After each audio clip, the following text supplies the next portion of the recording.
How to download your liked videos on TikTok. So hello guys, welcome back to my YouTube channel. In this quick tutorial I'll be showing you how to download your liked videos on TikTok. So first thing, just head over to your TikTok application, and once you're inside here, just tap on this profile icon. And to access your liked videos, so let me say I liked videos. Since I liked videos, so I want to download this video, what I will need to do is just head over to your profile section at the bottom right corner, and you can see there is a love icon and eye icon as well included attached to it. So just select this one.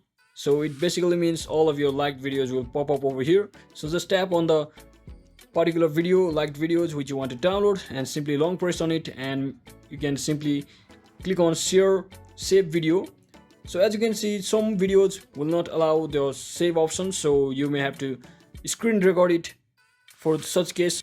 So if there is any videos like this save option, that means the user or the owner has enabled the save option.